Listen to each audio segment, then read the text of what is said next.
on, I'll be going through like this huge plot dump in this game. It's actually a really good plot dump. It's one of my favorite parts of the game. Is it? But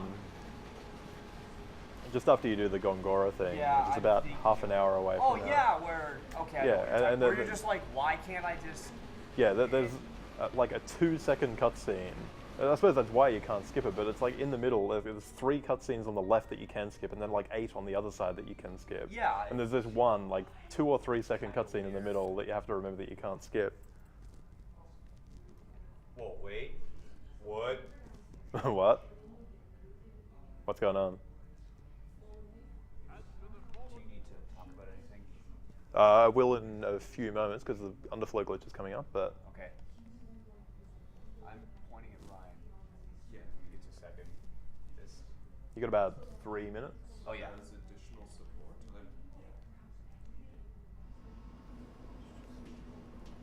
Couple. I might actually say that again. You've done a great job. We're halfway to 6,000. Nice. Way to go. Not that bad, listener. You're actually doing a good job. You're synergizing well. I hope so. I'm trying not to just be the star. I'm sorry. That's all right. As long as you're making money, that's the main thing. Well, I don't want to No, do this isn't the awesome experience that you have in your first time. Yeah. Because it's one of those things where it's like, this is cool. Yeah. I don't want to take it away from you. Yeah. That's cool. No, I mean, I'm enjoying sorry. it. Most of the nerves have settled. I'm just worried about the harder fights on disc 4. All right, so this is going to be the underflow glitch that you guys donated for. Or do you need to go talk to him? Or? I think he's okay. All right, so yeah, these fights are unique in that there is like recalculation. Like at the start of every fight, there's a certain number of calculations that are done, like how much GC you have and weird things like that. And for some reason, this is the only fight where you don't get revived after them, because you don't go back to like the overworld or anything like that. But the damage or the values get recalculated. And one of those values is your GC. And because you get revived at the end of every fight, it's meant to be impossible to start a fight with zero GC.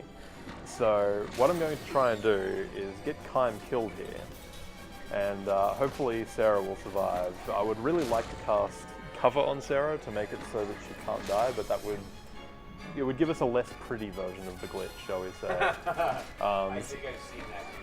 Yeah, it's actually pretty cool, but it would take a longer to show off, Yeah, and I know what it's you're not talking it's not quite as cool. So I'll probably just set it. Was the donation for Matt?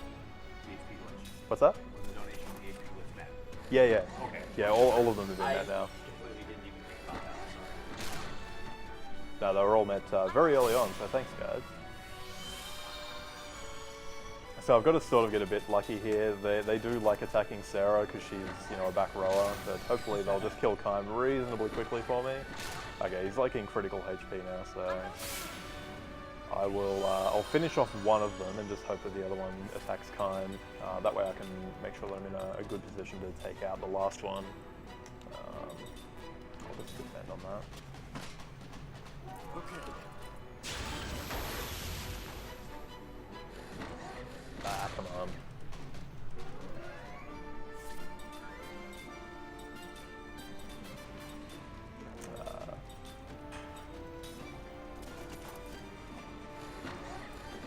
Okay, here we go. So I'll just throw a bomb next time, and we'll have Kime, who's the only person in the front row, will be dead, and the damage will get the GC will get recalculated at the start of the next fight. And if you look at the top right, currently I've got a GC of 0 and it's level 1, and that'll be significant in just a moment, because as I start this fight now, I'll have 0 GC and it'll be at level 4, and that is because this is a little bit finicky sometimes with how this applies, but we might have to wait for Kime to get back up. Hang on. Still showing up at 600, so I've actually got to get attacked first, so I'm just trying to think of the best way, because I don't want to get reamed. It shouldn't matter because I'm going to be invincible anyway, so we'll just defend for the moment. And weird things will happen. I'll get attacked, and absolutely no damage numbers will appear. I'm going to be put to sleep. It is a bit of a pain, but there's not much I can do about that when I'm trying to show off this glitch. But basically, I just want to, we'll be able to show off some pretty numbers once I get another turn. Yeah, so... You invoke evermore. Yes, exactly. This is wings, which is surprisingly appropriate. I love it. I love it. This is the wings glitch in Lost Odyssey. Not the hot wings. Not the hot wings glitch, just the regular the wings. regular wings. we don't want to make it too spicy for you, Meta. Alright, so I think now if I bail into the menu, and we'll start actually killing some of these guys too. There we go. If you look at Sarah's HP now, she's got 2.1 billion. No, I think it's more than that. No, it's 2.1 billion. No, oh yeah, it's 2.1 trillion. No, you're right, billion. I'm sorry. Yeah, so, and if you go into the menu here as well, you can see it in the HP bar at the top. And it's completely ruined it. She does actually have that much health at the moment, and it's going to, when I throw this bomb and use her turn, it's going to like try and fix itself. And you'll see it like counting down really quickly. I've seen that, it's so good. There it is. It's like, oh, hang on, that's not right. That doesn't look right. Now, I can actually take this glitch into the next boss, and it's sort of useful, but it's sort of, I'd have to get Kime killed here again, it would take time, so I'll just end up doing the fight normally.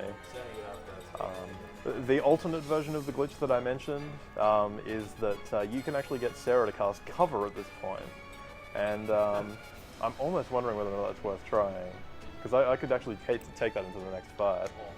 Here we go. We'll do some live testing strats. Why not? Oh man, now we're getting serious. Okay. Serious time. Well, not serious time, but. Because I believe that your buffs get carried over into the next fight. Now the question is whether or not this is going to be, whether or not Kime's going to be at, like whether or not the glitch is going to carry over. Because like I'm not actually activating the glitch on this. I'm sort of trying to use the previous glitch to make this work, so I'm not sure if it'll carry over, but we'll find out for sure. If this does work, then this will completely trivialize the next fight. Okay. Whoa, that was interesting. What? I used a healing potion on Kime and it only healed him for about 500. Wait, what? For 500 or 50? No, 50, I mean, yes. No, didn't it give him 100 HP, 50 MP? Because that's what I saw.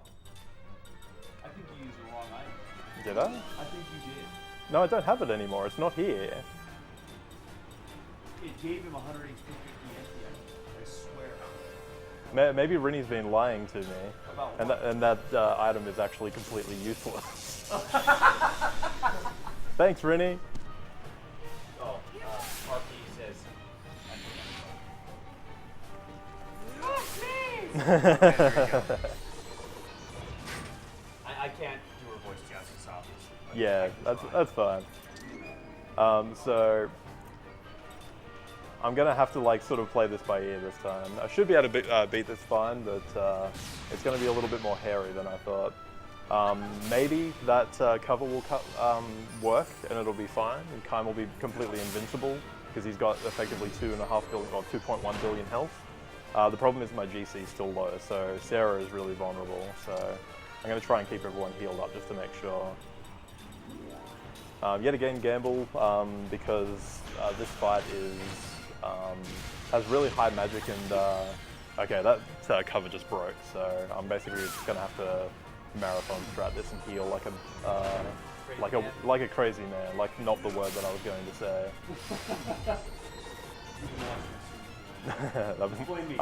I've just been streaming too long. The emotion is bottled up inside. Yes, exactly.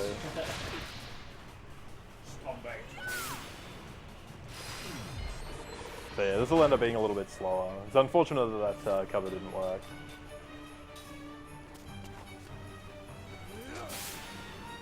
It gets a little bit dicey once he uses Magic Cannon with no GC. Yeah, that was pretty good.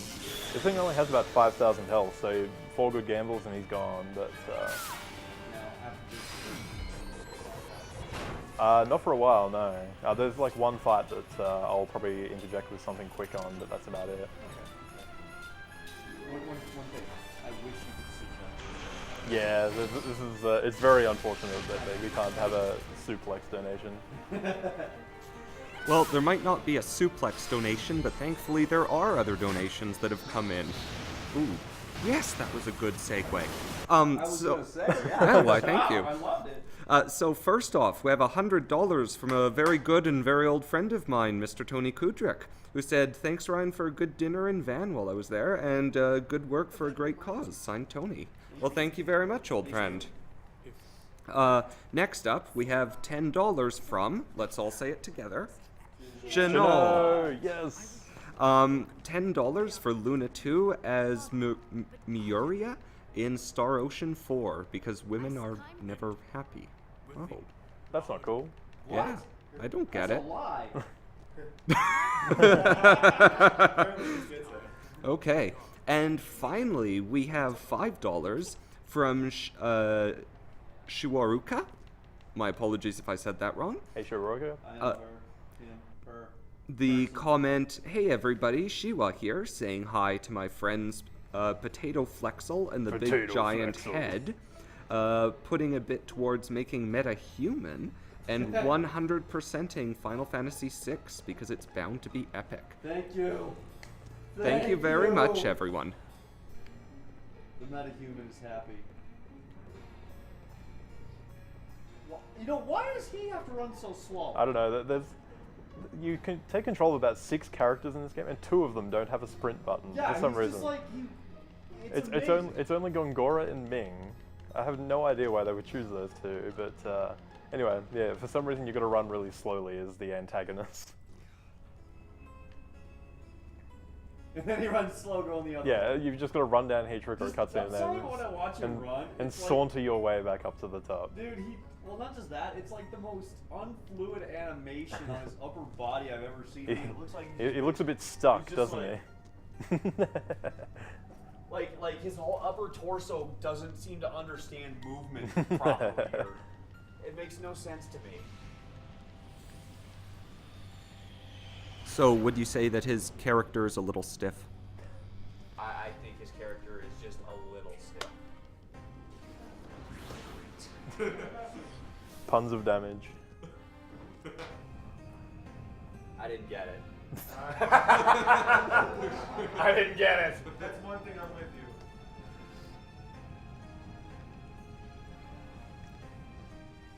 you. It is time to do another joke fight with Gongora. Basically, with this fight, you have control of Gongora. I like paying attention to his MP bar, which looks like a set of googly eyes. Basically, this fight is sort of, you know, a show off of how powerful the antagonist is, just before he ruins the whole world, basically. He's like, I'm gonna beat up these poor helpless monks. Yeah, exactly. Or mages for no And reason. the idea is that he tells these guys that you're not, you have to let me kill you. You're not allowed to defend yourself.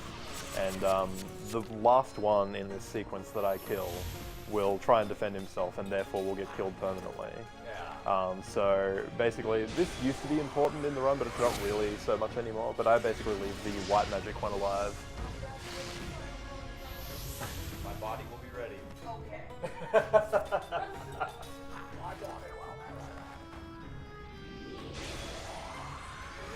So yeah, I've just got to cast each spell once, and the last one will cast Barricade.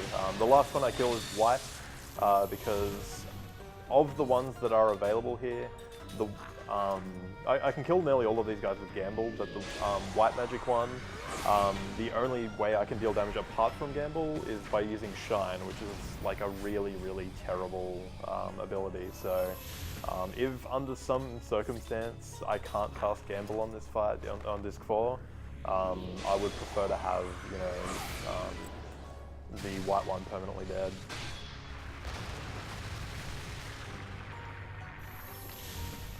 I suppose it is All like, right, technically slightly slower. Go ahead, Buckner. I just wanted to say I have to call a 5-minute warning that I really should have called a few minutes ago. On the first 4 bids for Pokemon, that is the trainer's name, the trainer's gender, the starter's name, and the rival's name. If you would like to make competing donations, check the tracker to see what's in the lead now, and you only have 5 minutes to get your choice of name or gender in.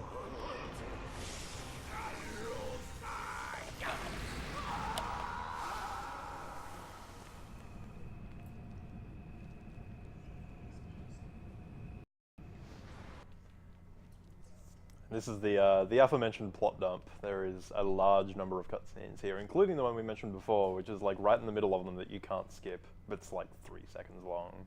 The most pointless ever. It's like, what? Why did we do this? Because we can. Oh. I believe it's this one.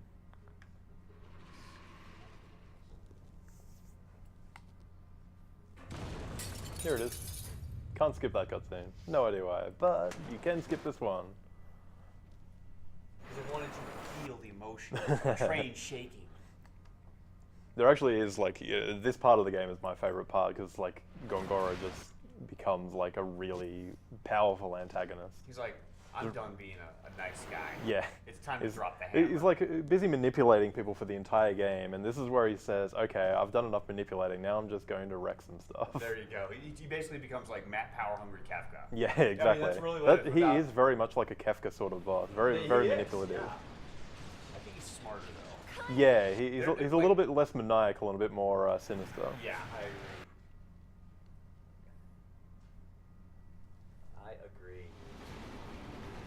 I'm biased for obvious reasons, but Gongoro is probably one of my favorite antagonists in... I never would have guessed. yeah.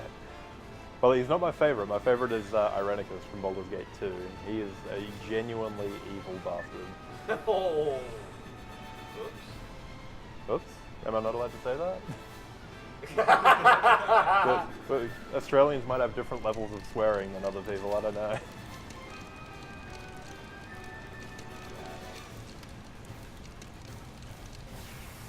Just don't do it again or we're going for the soap.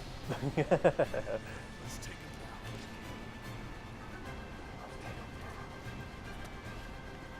down. Alright, so there's a bunch of non-escapable fights here that I'm going to do. The standing dudes are strongly resistant to physical attacks. So I've got to use... normally... Now, let me just find this band here. There it is. Normally you'd want to use physical attacks on the left and magic on the right, but we have Gamble, and Gamble ignores all the rules, so we're quite happy to cast Gamble on the dudes on the left. Both of these guys have one really bad ability that they can cast. The guys on the left, the standing dudes, can cast Aquarus, which does a huge amount of damage, but I've got the Water Charm on which halves it, so it's not a complete disaster if that happens. So that would normally one-shot anyone got hit by it. I did get a little bit unlucky that he cast Barricade on the dude on the right though, which means I couldn't one-shot it with Grounder. But apart from that, that was okay. The guys on the right also have Ice Needle, which again is a really powerful attack, which can not one-shot, it doesn't do quite as much damage, but it does attack both. Yet again, the accessory that I have will halve that damage on at least Kime, and the GC will cover Sarah's damage, so she won't take much from it either. But if I get a few in a row or something, then it can start sort of attritioning me down. There's one pickup I get with here, which is a Slot Seed. It's one of the quickest Slot Seeds to go out of your way to get. I think that's the last optional Slot Seed I pick up. I think I've got all of them now. There is a couple that I get from bosses from this one on there. Oops. I was holding back too early.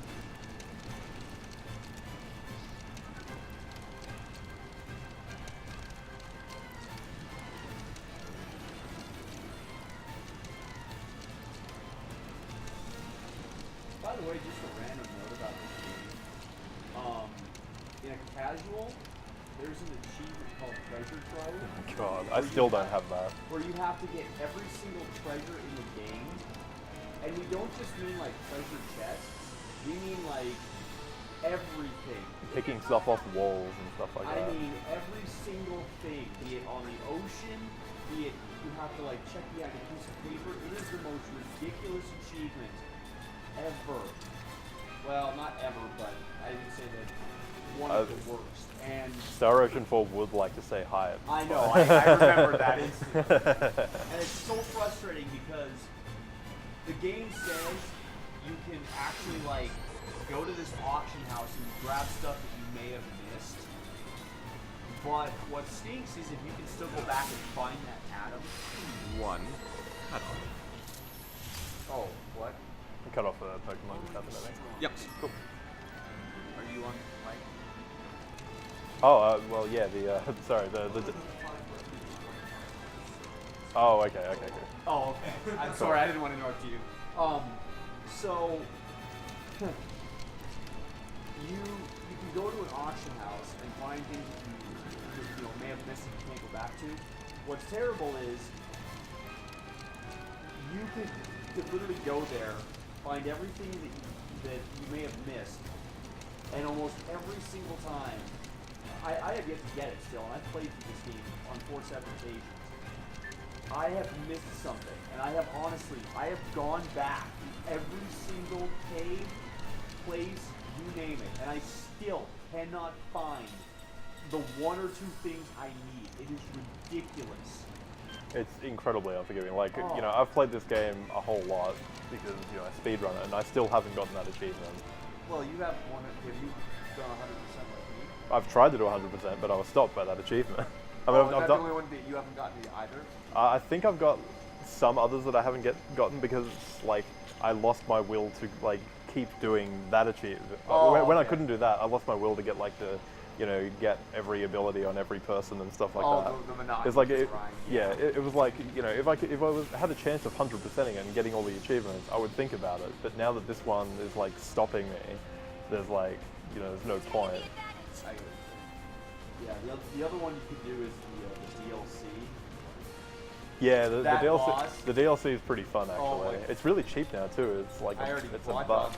but I mean it's frustrating because it's like, hey, if you want to at least beat the super boss, you need like 3 items from the place that haven't. Yeah, exactly. And there's like no save points on the way down there. It's ridiculous. There's some really fun random encounters there though. Really challenging stuff. Yeah, but they all have gimmicks, and once you figure it out, they're all good ones. Yeah, yeah. That's what I'm saying. All the items in there make it. I mean, at least the boss has good music. Yeah, the That boss was has the one great thing, it's music. like, okay, I'll give them that. Yeah. Alright, so this fight, there's a couple of ways you can do it. This is like the super duper safe way. There's no way I'm going to lose like this, but there is something very important that I've got to do this turn. I'm going to unequip this water charm. I'm also, just to be doubly careful, I'm going to check what Sarah has equipped. She hasn't got anything, so that's fine. Basically, I'm going to lose access to these 2 characters for the entire rest of this disc. And if they have an important item on them, I cannot get it back. But somehow, if they unequip it now, it'll just magically transport over to the other group. You know, typical RPG inventory after this.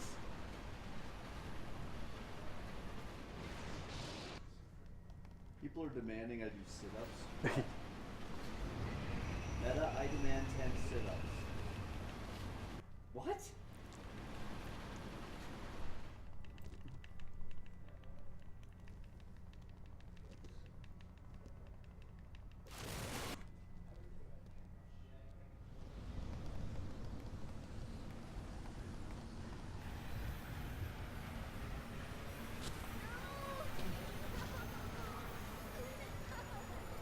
Another small dump of unskippable cutscenes here.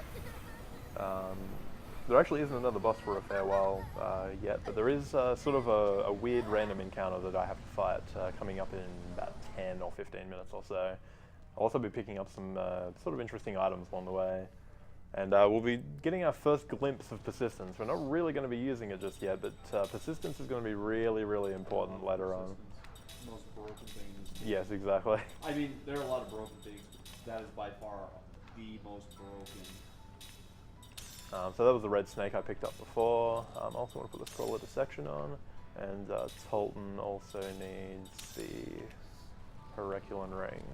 Now, persistence only takes 8 SP to learn, and I really want to learn it on Seth now. It's not really important to use now, but I sort of need to swap someone out so that the rest of them can learn it later. Wait, are we gonna have Rinny luck on this battle? I'm not too sure. We're about to find out. There's 2 of these encounters which are... Ooh, Oh no! Dude. There's 2 of these encounters which I have to fight, and Rinny had some incredibly interesting luck on this fight once, where she had like 3 misses and 2 guards, and did she die? I don't think she quite died, but she was like... It was really, really close. She almost got wrecked by one of these. This is really bad luck. 2. You had 4 perfects and 2 guards.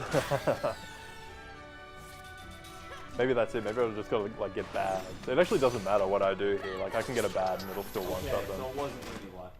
That was pretty bad though. Like Yeah, I still consider 2 to be pretty bad. But Rini likes taking the RNG to the next level. Yeah, but she takes it both ways. Yeah. With her gamble luck and then... She's just one extreme or the other. Yeah, I know. Cool. Go for it. You are... Okay, I have 2 announcements about the Pokemon naming. First off, there was some question about whether we would accept a promise of future cash in return for adding it to the tracker and choosing a name. The answer is no. If it's not in our hands by the time, or rather in JDRF's hands via us, by the time we close the auction, it doesn't count. Though, of course, still making a donation later to charity for either that cause or a different cause is greatly appreciated. And secondly, it's one of those rare things. We have a tie for the name of the rival in the upcoming Pokemon game. It is a tie between Spudpiss and Rocket. Oh, dude, I want either of Oh, those. sorry, right, Spud, please. Thank you. I just keep messing that up. For Rocket. Yes. It's I'm American sorry, money. it's Canadian cash, and we've only accepted Canadian cash during this marathon. It's true. So I knew I should have therefore, gone to the ATM before this round. we are going to open up the rival's name for 5 additional minutes on the...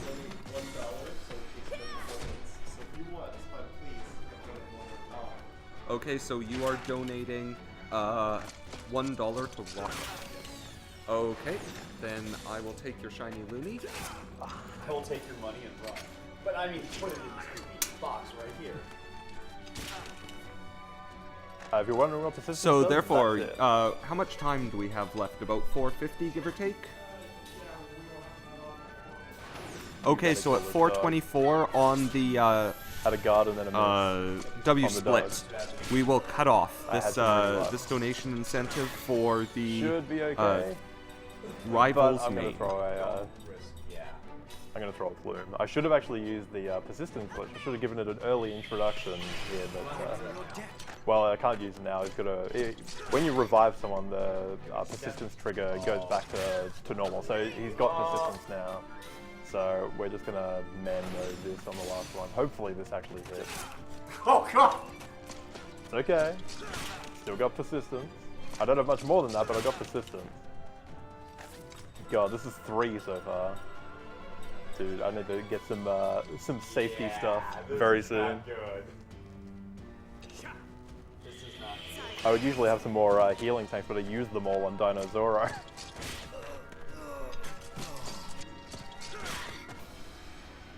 This is not good. Even I am worried. TV blanked out again. That's okay. What? The TV just went black for like 1 second. It went black. Yeah. It's all good.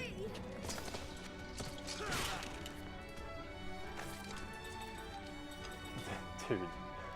I can't do anything other than Revive people. I've got to hope that both of these attack like one and the other. Oh, they can't attack Seth. I'm gonna have to actually just go for some luck here, because this is both gonna be on Tolton. It's a good thing I bought all these plumes. Yeah, but you're gonna burn them all. Oh, I've got like a lot more than I normally buy. I usually have like 5 at this point, and I've got 20. Okay, here we go. I can attack and it will be safe. He just has to not block for the 3rd time in a row. What is that? This is 4 so far. I am definitely within Rini territory. No, this is Rini territory. Now did that actually... That was a persistence glitch, but it's not useful because like, he's going to get attacked twice either way. But it means that 1 attack won't be on Seth. For the record, the odds of getting either a miss or a guard is, I reckon it's 10%. It's really, really, really low. Oh, I'm fine, thanks. So both of these will be on Seth, and I'll be able to have another crack at... Hero, what are you doing?